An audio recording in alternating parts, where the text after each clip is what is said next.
So రాష్ట్రంలో ఇప్పుడు engineering కళాశాల వ్యవస్థ ప్రభుత్వం కొమ్మక్కయ్యి స్టూడెంట్స్కి ఫీజు హైక్ విపరీతంగా పెంచారు. సుమారు 20 నుంచి 40% వరకు ఫీజు హైక్. అంటే ఇప్పుడు 1,50,000 ఉండాల్సిన ఫీజు 2 లక్షల పైగా వెళ్తుంది. ఓకే, మీరు పెంచుకోండి, మీరు ఎవరికి పెంచుకుంటారో పెంచుకోండి, డబ్బు ఉన్న వాళ్ళ దగ్గర పెంచుకోండి, డబ్బు ఉన్న స్టూడెంట్స్ దగ్గర పెంచుకోండి. కానీ ఎందరో పట్టణానికి వచ్చి చదువుకుంటూ ఉన్న బడుగు బలహీన విద్యార్థులు, ఎస్సీ ఎస్టీ బీసీ విద్యార్థులుకి వెన్నుపోటు మాత్రం పొడవకండి. ఎందుకంటే ఎందరో మీరు ఎట్లా పెంచుతారండి? ఫస్ట్ ఆఫ్ ఆల్ మీరు ఎట్లా ఫీజులు హైక్ చేస్తారు? సమాజంలో పేరెంట్స్కి ఆర్థిక వనరులు పెరిగాయా? ఒకవైపు ఏమో పప్పు దినుసులు పెరుగుతున్నాయి, రేట్లు పెరుగుతున్నాయి, ట్రాన్స్పోర్టేషన్ పెరుగుతుంది. ఆడవాళ్ళకి అది వేరే విషయం లేదు, కానీ ట్రాన్స్పోర్టేషన్ విపరీతంగా పెరుగుతుంది. అన్ని రంగాల్లో గవర్నమెంట్కి సంబంధించిన అన్నీ పెరుగుతున్నాయి. కానీ ఈ వ్యవస్థ, కుటుంబ వ్యవస్థ కానీ వేరే సమాజంలో కానీ, ఈ సమాజంలో ఉన్న తల్లిదండ్రులకు కానీ, వాళ్ళ ఉద్యోగస్తులకు కానీ వాళ్ళకి వాళ్ళ శాలరీస్ పెరుగుతున్నాయా? టైంకి శాలరీస్ అందుతున్నాయా? అందకుండా మీరు విద్యార్థుల మీద ఎట్లా రుద్దుతారండి? ఆ ఫీజు అంతా మీరు ఎట్లా హైక్ చేసి రుద్దుతారు? తప్పు కదా అది. ఎందరో ఇప్పుడు ఈ కుట్ర ఏంటంటే విద్యార్థులు సమయానికి రియంబర్స్మెంట్ అందకపోతే దాంతోడుగా వీళ్ళు ఫీజు హైక్. ఈ క్రమంలో విద్యార్థి చాలా నలిగిపోతాడు, మానసికంగా నలిగిపోతాడు. వాళ్ళేమో తెలుసు కదా వ్యవస్థ ఎట్లుంటుందో తెలుసు కదా. ఇంజనీరింగ్ కాలేజీలో మీరు టైంకి ఫీజు కట్టకపోతే ఎగ్జామ్లు రానివ్వము, సెంటర్లోకి రానివ్వము, హాల్ టికెట్లు ఇవ్వము.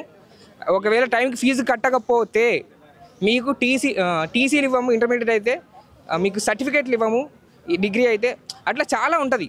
దానికి మానసికంగా కృంగిపోయి సూసైడ్లు చేసుకునే స్టూడెంట్లు కూడా ఉన్నారు ఈ రాష్ట్రంలో. చాలా దారుణాలు జరుగుతాయండి ఈ ఫీజు హైక్ వల్ల. ఎలాంటి శాస్త్రీయ అంటే ఒక ప్రోగ్రెసివ్గా మీరు చాలా కమిషన్ వేసి చాలా ఎంతమంది ఉన్నారు రాష్ట్రంలో స్టూడెంట్స్? మీరు కులాల గణాంకాలు వేశారు కదా, ఎంతమంది ఆర్థికంగా ఎక్కువ ఉన్న స్టూడెంట్స్ ఎంతమంది ఉన్నారు?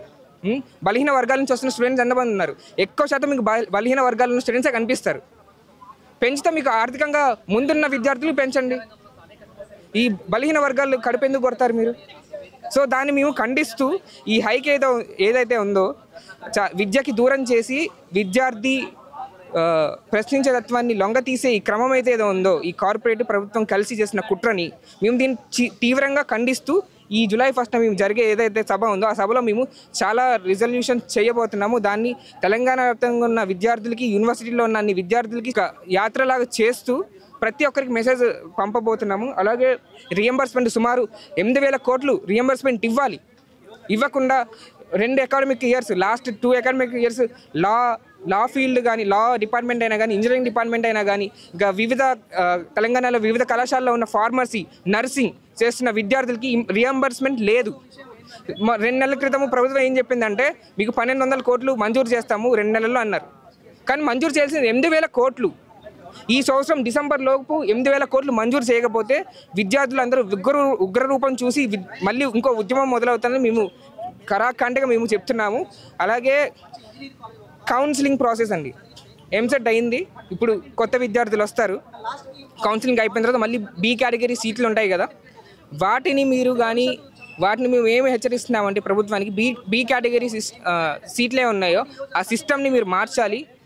డొనేషన్ల రూపంగా వచ్చి అర్హత లేని విద్యార్థిని కూడా కళాశాలలో కూర్చోబెడితే చాలా తప్పది.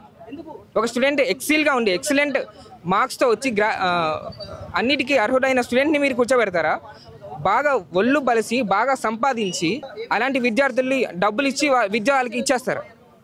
అర్హత ఉన్నోడికి విద్య ఇస్తారా? అర్హత లేనోడికి విద్య ఇస్తారా? ఈ డొనేషన్స్ ఉన్నది చాలా నియంత్రించాలని మేము ప్రభుత్వాన్ని డిమాండ్ చేస్తున్నాము. ఈ కౌన్సిలింగ్ ప్రాసెస్తోనే ఉండాలి. ఈ బీడీ కేటగిరీ మిగిలిపోయిన సీట్లు కూడా కౌన్సిలింగ్ ప్రాసెస్ ద్వారానే జరగాలనేసి మేము గవర్నమెంట్కి డిమాండ్ చేస్తున్నాము. విదేశాల్లో ఉన్నత విద్యను చదువుకోవాలని అనుకుంటున్నారా? అయితే వెంటనే ఫ్లైగ్రాడ్ ఓవర్సీస్ ఎడ్యుకేషన్ కన్సల్టెన్సీని సంప్రదించండి. మీ విదేశీ కలలను సాకారం చేసుకోండి. ఫ్లైగ్రాడ్